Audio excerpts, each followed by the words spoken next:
Halo semuanya, jumpa lagi bersama saya Desa Ristia. Pada kesempatan kali ini saya akan melanjutkan pembahasan tentang limit. Topik yang sudah saya bahas sebelumnya di video saya adalah menghitung limit menggunakan hukum-hukum limit. Saya sudah membahas ada 5 hukum limit, kemudian saya juga sudah membahas ada tambahan hukum perpangkatan, kemudian 7 dan 8. Pada kesempatan kali ini kita akan melanjutkan 9, 10, dan 11. Kita akan memperoleh limit khusus yang berguna sebagai berikut. Yang 9, limit x pangkat n untuk x mendekati a sama dengan a pangkat n, di mana n-nya adalah suatu bilangan bulat positif. Jadi ini untuk x pangkat n. Kemudian untuk akar, limit akar pangkat n dari x untuk x mendekati a sama dengan akar pangkat n dari a, di mana n-nya adalah suatu bilangan bulat positif. Jika n-nya genap, kita asumsikan bahwa a lebih dari 0. Secara lebih umum, kita memiliki hukum berikut yang kita sebut dengan hukum akar. Yang poin 11, limit akar pangkat n dari fungsi fx untuk x mendekati a sama dengan akar pangkat n limit fx untuk x mendekati a, di mana n-nya adalah suatu bilangan bulat positif. Jika n-nya genap, kita asumsikan bahwa limit fx untuk x mendekati a lebih dari 0. Oke, kita akan masuk ke contoh untuk lebih memahami hukum ini. Contoh, evaluasi limit berikut dan tentukan setiap langkahnya menggunakan hukum limit yang mana. Yang A, limit dalam kurung 2x² dikurang 3x ditambah 4 untuk x mendekati 5. B, limit x pangkat 3 ditambah 2x² kurang 1 dibagi 5 dikurang 3x untuk x mendekati negatif 2. Poin A ini kita kenal dengan polinomial, sedangkan yang B ini adalah fungsi rasional. Kita langsung ke pembahasannya. Untuk poin A, kita bisa menggunakan hukum pengurangan. Ya, di langkah pertama kita bisa menggunakan hukum pengurangan dan juga hukum penjumlahan. Hukum pengurangan itu adalah hukum yang kedua dan hukum penjumlahan adalah hukum pertama. Jadi kita hitung limit masing-masing, kemudian kita kurang dan kita tambah. Di langkah berikutnya kita akan menggunakan hukum perkalian dengan konstanta atau hukum yang ketiga. Jadi konstanta 2 dikalikan di depan limit, begitu juga konstanta 3. Selanjutnya kita akan menggunakan hukum 9 ya. Hukum 9 tadi untuk pangkat seperti ini akan sama dengan 5 pangkat 2. Kemudian hukum 8, kalau kita punya limit x untuk x mendekati 5, kita ganti saja x dengan 5. Kemudian hukum 7 untuk konstanta akan sama dengan konstanta itu sendiri, yaitu 4. Jadi ini kita menggunakan hukum 9, 8, dan 7 sama dengan 39. Kita lanjut untuk poin B. Yang ini tadi kita katakan suatu fungsi rasional. Ini bisa kita terapkan hukum pembagian. Dalam hal ini hukum 5, asalkan limit dari penyebutnya ini tidak sama dengan 0. Jadi kita lihat limit untuk 5 dikurang 3x untuk x mendekati negatif 2 ini tidak sama dengan 0. Jadi kita bisa menggunakan hukum 5, masing-masing kita limitkan untuk pembilang dan penyebut, kemudian kita bagi. Selanjutnya kita lihat di bagian pembilang dan penyebut. Ini kita bisa terapkan hukum penjumlahan dan pengurangan.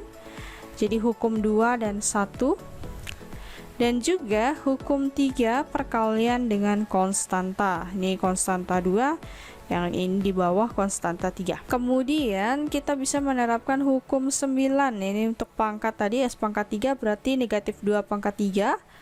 kemudian limit x kuadrat untuk x mendekati negatif 2, berarti negatif 2 dikuadratkan, dikurang untuk konstanta, berarti kita limit 1 untuk x mendekati negatif 2 sama dengan 1. Kemudian limit x di mana x mendekati negatif 2 itu sama dengan negatif 2. Kita ganti saja x dengan negatif 2. Jadi kita gunakan hukum 9, 8, dan 7 sehingga kita memperoleh negatif 1/11. Ini contoh yang sudah kita bahas di poin A maupun poin B sebenarnya benar tanpa harus kita menggunakan hukum kita harus menggunakan hukum-hukum limit dengan cara melakukan substitusi langsung. Jadi kita bisa langsung mensubstitusikan ini dengan 5 ya. 2 kali 5 pangkat 2 kurang 3 kali 5 ditambah 4, hasilnya 39. Begitu juga dengan yang B. Kita bisa substitusi langsung negatif 2 pangkat 3 ditambah 2 kali negatif 2 kuadrat dikurang 1/5 kurang 3 kali negatif 2. Ini hasilnya akan sama dengan negatif 1/11. Nah, itulah yang kemudian kita katakan sebagai sifat substitusi langsung, direct substitution property. Jika f-nya adalah polinomial atau fungsi rasional dan A adalah domain dari f, maka limit fx untuk x mendekati A sama dengan fa. Fungsi dengan sifat substitusi langsung ini disebut dengan continue pada A. Topik tentang kekontinuan ini akan menjadi pembahasan kita pada video berikutnya. Kita masuk ke example 3, contoh yang ketiga. Carilah limit x kuadrat dikurang 1 per x kurang 1 untuk x mendekati 1. Solusi, kita perhatikan fx-nya di sini. Kita perhatikan fx-nya di sini sama dengan x kuadrat kurang 1 per x kurang 1. Kita tidak dapat menemukan limit dengan cara substitusi x sama dengan 1 karena f1 ini tidak terdefinisi, akan menyebabkan penyebutnya itu sama dengan 0. Nah, ini tidak terdefinisi sehingga kita membutuhkan aljabar di sini. Kita bisa faktorkan pembilangnya. X kuadrat dikurang 1 kita faktorkan menjadi x kurang 1 dikali x tambah 1. Kemudian kita lihat limitnya. Jadi limit x kuadrat kurang 1 per x kurang 1 untuk x mendekati 1 sama dengan limit, ini kita gunakan ya bentuk aljabar dengan cara pemfaktoran pembilang tadi, x kurang 1 dikali x tambah 1 per x kurang 1 untuk x mendekati 1.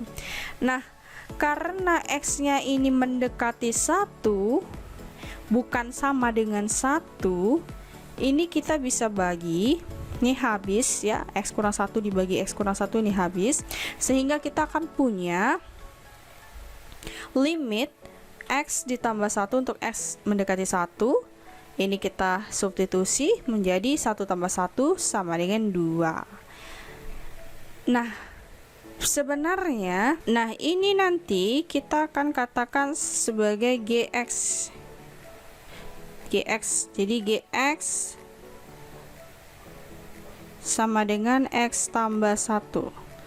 Limit gx untuk x mendekati 1 ini sama dengan 2. Hasilnya itu sama dengan limit, kalau ini kita katakan sebagai fx, jadi ternyata limit fx untuk x mendekati 1 ini sama dengan 2. Dengan 2. Jadi nanti ini sama ya. Sama. Hasilnya sama. Ini yang kita katakan secara umum kita memiliki fakta yang bermanfaat berikut ini. Jika fx sama dengan gx ketika x-nya tidak sama dengan a, maka limit fx untuk x mendekati a sama dengan limit gx untuk x mendekati a dengan syarat limitnya ada. Seperti di contoh sebelumnya. Kalau kita lihat di contoh 4, carilah limit gx untuk x mendekati 1 di mana gx-nya x tambah 1 jika x tidak sama dengan 1, gx sama dengan pi jika x sama dengan 1. Di sini G itu terdefinisi pada saat X sama dengan 1 dan G1 sama dengan Pi. Tetapi limit untuk X mendekati 1 itu tidak bergantung pada nilai fungsi pada saat 1. Jadi limit itu tidak, yang namanya limit itu adalah mendekati ya, mendekati 1 tapi tidak sama dengan 1. Jadi fungsinya itu tidak bergantung pada saat x sama dengan 1. Karena gx sama dengan x tambah 1 untuk x tidak sama dengan 1, maka inilah yang kita hitung limitnya. Jadi limit gx untuk x mendekati 1 sama dengan limit x ditambah 1 untuk x mendekati 1. Bukan pi ya, tapi ketika x tidak sama dengan 1. Kita substitusi langsung, maka akan memperoleh sama dengan 2. Nah, inilah yang tadi contoh ini, contoh 4 ini yang sudah saya singgung di penjelasan sebelumnya mengenai fx dan gx ini, yang kemudian kita nyatakan secara umum dalam fakta berikut. Jika fx sama dengan gx ketika x tidak sama dengan a, maka limit fx untuk x mendekati a sama dengan limit gx untuk x mendekati a dengan syarat limitnya ada. Baiklah, sampai di sini dulu video saya kali ini. Kalau kalian suka, jangan lupa like. Kalau ada pertanyaan atau request materi, silahkan tuliskan di komen komentar. Dan untuk mendukung saya membuat video pembelajaran yang bermanfaat, jangan lupa subscribe channel YouTube saya Desa Ristia, nyalakan lonceng notifikasinya, dan share video ini ke semua orang yang kalian kenal yang butuh materi tentang limit ini. Terima kasih sudah menonton dan terima kasih atas dukungannya. Sampai ketemu lagi di video saya berikutnya. Bye-bye.